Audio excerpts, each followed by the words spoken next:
Hi, my name is Solace. I'm about to start working as a professional tailor, and my area that I'm most passionate about and most enjoy working in and have studied the most is how to make adaptive clothing. A huge hobby of mine is history, and so I thought it would be fun to do a series where we combine the two of those. This is going to be a series about adaptive clothing throughout history and how different clothing would be altered to work around different medical problems.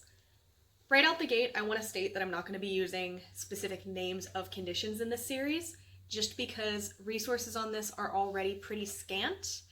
And when you try and do research based on specific conditions, you're pretty much going to turn up nowhere just because a lot of the names didn't exist. And so you're not going to find the resources you need. And when they're already in short supply, you really don't want to limit yourself any more than you have to. So instead, we're going to be using just blanket terms for symptoms that a lot of conditions will have. So as I mentioned, today we're going to be going over 18th century stays and how you make those work for somebody with rib pain. Stays. Originally I was going to wait to film this until I'd finished hand sewing my own pair, and then I thought about how long that was going to take me, and I realized that I thought this was an important resource that people could use, and I have enough that I can sort of show you what I'm doing even if I don't have the finished pair in front of me right now. So this is the pair I'm making for myself right now that you can see I've already added the stiffener in. And right out the gate for my, rib pain, I also have scoliosis. I decided no steel boning. Steel boning wouldn't have been used in stays anyways. You didn't really see that till, the Victorian period in the 1800s. So this is just zip ties, which are nice and flexible and are going to conform to your shape a little bit more than your steel boning would. I haven't done the lacing holes, but you can see, just like a normal pair of stays, they're going to wrap around in the front. Your straps are going to come up. There's going to be little eyelet holes here and little eyelet holes on these, and they're just going to tie on so that you can adjust these and move them around a little bit depending on the neckline of your gown. As you can see, I haven't finished putting in all of the boning yet, but one thing you'll notice right out the gate, if you look at the inside, is only the very front panel has any kind of stiffening structure to it whatsoever. Now, it took me quite a few tries to come up with this model. I probably did 5 or 6 mock-ups, and every time I tried, there was some level of pain with boning anywhere but the front panel. And after a while, I figured out that, at least with my particular rib pain, the only way I could make it happen was to only have the boning in that front panel. Now, that's still going to give you more or less the shape that a historical gown would have had with the very flat conical front. However, you're not going to have quite as much structure or posture support in the back, which may be an issue if you have back problems and you're wearing very heavy gowns. You may want to find a way to add some kind of back support. Perhaps in that instance, you could put the boning in the very front and the very back, and then just leave maybe this portion from here to here unboned. It's definitely an instance of you're going to have to play around with how much boning you can have where, if at all. Now, historically, people with rib pain have existed all throughout history. The 18th century is no different.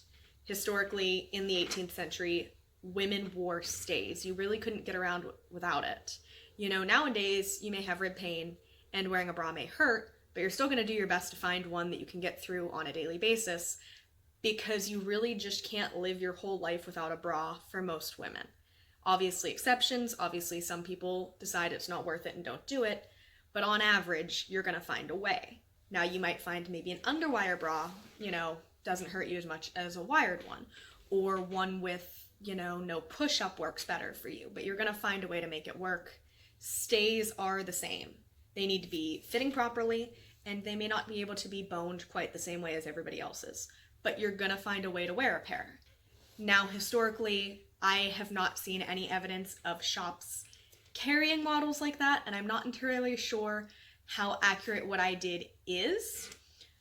But the simple fact of the matter is people altered their own clothes for most of history. Stays may have very well been the same. It may have been if you couldn't make a pair of stays, comfortable, if you couldn't find a pair that fit you properly, you just had to start taking pieces out until it worked. It's, like I mentioned earlier in the introduction, there's really not a lot of resources recorded about people who have disabilities or chronic pain in general. And what we do have is typically of very wealthy people who are famous enough to matter. Not that normal people don't matter, but just things aren't usually written about them. So we don't really have a lot of extant examples.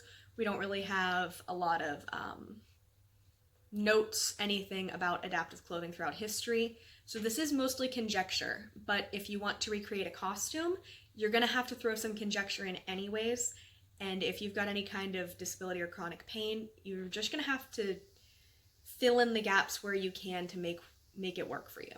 But you have to remember, your existence is historical. The existence of people with these problems is historical. The types of life they led, we may not be able to paint the exact picture, but we know they were there. So that's my introduction and a little bit about the stays that I've made for myself. If there is any particular condition or symptom that you'd like me to address in relation to a specific article of clothing, ideally I want to make one of these once a week. I'm hoping that'll be enough time to pick a topic and gather what research I can find for each one. I have a few that I've already started on working on for the next one. If you've liked this, please subscribe and let me know. Until next week, I've been Solace. Bye-bye.